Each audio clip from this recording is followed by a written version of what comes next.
വെച്ചോണ്ടായിരിക്കും പിന്നെ എനിക്ക് അതൊരു പാഷനായിട്ട് മാറിയത്. സീരിയലിലോട്ട് വരികയാണെന്നുണ്ടെങ്കിൽ സീരിയൽ ആദ്യമായി ക്യാമറനെ അല്ലെങ്കിൽ സീരിയലിലോട്ട് വന്നത് സീരിയൽ ഒരു ഫസ്റ്റ് സീൻ ഓർമ്മയുണ്ടോ? സീരിയലിലെ ഫസ്റ്റ് സീൻ എനിക്ക് ഓർമ്മയുണ്ട്. സീരിയലിൽ ഞാൻ ഫസ്റ്റ് സീരിയൽ ചെയ്യുന്നത് മഞ്ഞൾ പ്രസാദം എന്ന് പറഞ്ഞിട്ട് ഫ്ലവേഴ്സ് ടിവിക്ക് വേണ്ടിയാണ്. അതിന് സ്റ്റേറ്റ് അവാർഡ് കിട്ടിയതാണ്.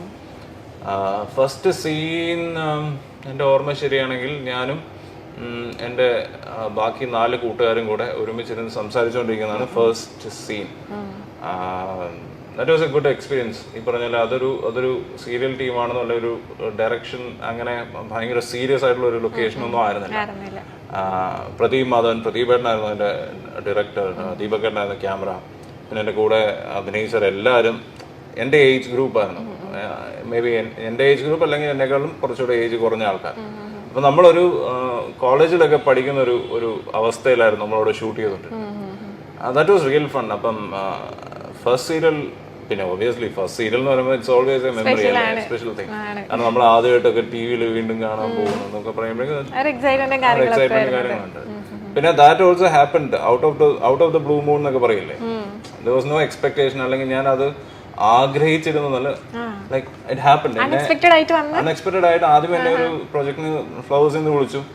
ഞാൻ പറഞ്ഞില്ല എനിക്ക് സീരിയൽ ചെയ്യാൻ താല്പര്യമില്ല.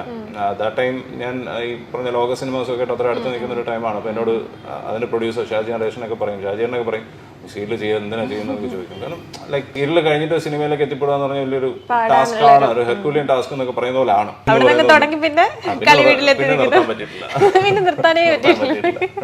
ഓക്കെ, നമുക്ക് കുറെ വിശേഷങ്ങളൊക്കെ ചോദിക്കാണ്ട് ഇപ്പൊ ഓണത്തെ പറ്റിയിട്ടും ഒക്കെ കുറെ വിശേഷം അറിയാനുണ്ട്. പക്ഷെ നമ്മുടെ ഷോയിന്റെ ഫസ്റ്റ് റൗണ്ടിലേക്ക് ഇപ്പൊ പോവാം.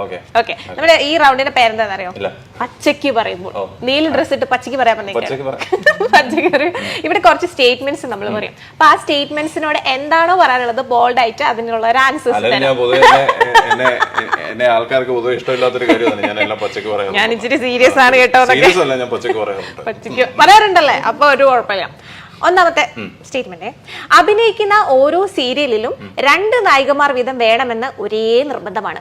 എനിക്കല്ല നിർബന്ധം, അതൊക്കെ അത് എഴുതി വെച്ചേക്കുന്നു. വിളിച്ചു കഴിയുമ്പോഴേക്കും ഞാൻ അവിടെ ചെല്ലുമ്പോഴേക്കും ആദ്യമേ ഡയറക്ടർ പറയും ഇതിനകത്ത് 2 അല്ല 3 ഉണ്ട്, നിനക്ക് 3 പേരെ ഇഷ്ടമുണ്ടെന്ന് പറയും. അതുകൊണ്ടാണ് ഫസ്റ്റ് എപ്പിസോഡിൽ ഫസ്റ്റ് ഒരു സീനിൽ മാത്രമാണ് ഞാൻ ചിരിച്ചിരിക്കുന്നത്. പിന്നെ ലാസ്റ്റ് എപ്പിസോഡിൽ ക്ലൈമാക്സ് കഴിഞ്ഞിട്ട് വേറൊരു ആഫ്റ്റർ 6 years കൊണ്ട് കാണിക്കുന്നത്, അവിടെയാണ് ഞാൻ ചിരിച്ചിരിക്കുന്നത്. അപ്പൊ സോ യു ക്യാൻ ഇമാജിൻ, അതുകൊണ്ടാണ് ഈ സീരിയസ് ടാഗ് ലൈൻ കിട്ടിയത്.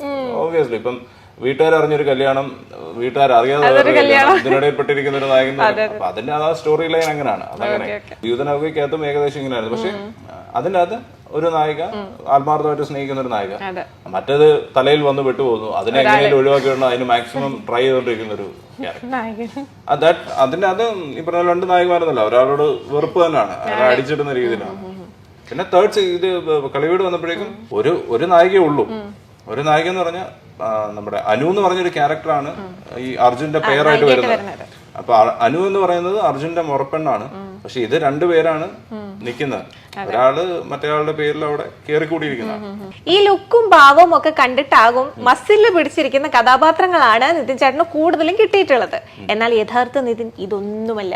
എനിക്കും ഭയങ്കര ആഗ്രഹമുണ്ട് ഈ അമർ അക്ബർ ആന്റണി പോലൊക്കെ, അല്ലെങ്കിൽ ഇൻ ഹരിഹർ നഗർ പോലുള്ള സിനിമകൾ ചെയ്യണം, അല്ലെങ്കിൽ ദാസനും വിജയനും പോലുള്ള സീരിയലൊക്കെ ചെയ്യണം. പക്ഷെ എത്ര പേര് സീരിയൽ കാണും? അങ്ങനെ കാണില്ല.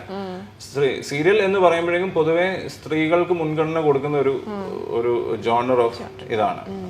അതൊരു അരമണിക്കൂറിൽ എന്തൊക്കെയാണ് സംഭവിക്കുക, അരമണിക്കൂറിൽ ഒരു 20 minutes എന്തൊക്കെയാണ് സംഭവിക്കാൻ പറ്റുന്നത് എന്നുള്ളതാണ് അതിൻ്റെ ഇത്. പുരുഷന്മാർക്ക് എന്തെങ്കിലും ചെയ്യാനുണ്ടോ എന്ന് ചോദിച്ചു കഴിഞ്ഞാൽ ഇതൊക്കെ ഉള്ളൂ ചെയ്യാൻ അതിൻ്റെ അത്. പക്ഷെ ഈ കളിവീട്ടിൽ ഞാനെല്ലാം ചെയ്യുന്നുണ്ട്. കോമഡി ഉണ്ട്, റൊമാൻസ് ഉണ്ട്, പറഞ്ഞ സീരിയസ് ആയിട്ടുള്ളതുണ്ട്.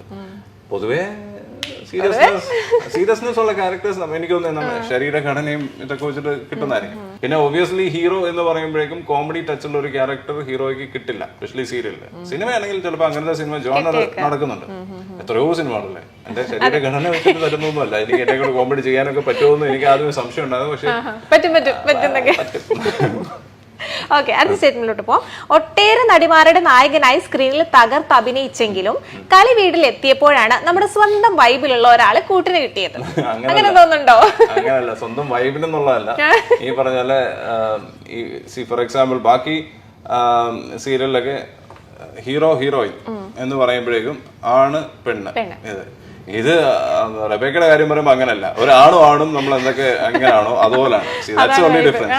അപ്പൊ അതാണ് ആ വൈബിന്റെ ഒരു കാരണം she never consider me as എന്താ പറയാ ഒരു അനദർ ജെൻഡറിൽ വിട്ടുന്ന ഒരാളാണ്, അല്ലെങ്കിൽ you have to stay away, അങ്ങനത്തെ ഒരു ക്യാരക്ടർ അല്ല റബേക്ക. റബേക്ക എല്ലാവരോടും ഇങ്ങനെ ഓടി നടന്ന് കളിച്ചും ചിരിച്ചും നടക്കുന്ന ഒരു ക്യാരക്ടറാണ്. സോ അതിന്റെ ഒരു ഡിഫറൻസ് മാത്രമേ ഉള്ളൂ. ബാക്കിയുള്ള നായികമാരും അങ്ങനെ അല്ലെന്നല്ല ഞാൻ പറയുന്നത്. പക്ഷെ ഒബിയസ്ലി എവിടെയോ റബേക്കയിലോട്ട് വരുമ്പോൾ ഉള്ള ഡിഫറൻസ് ആണ്. ഒരു ഡിഫറൻസ് എന്ന് പറയുന്നത് ബാക്കിയുള്ളവരെ വെച്ച് നോക്കുമ്പോഴേക്കും she's like she's into everything.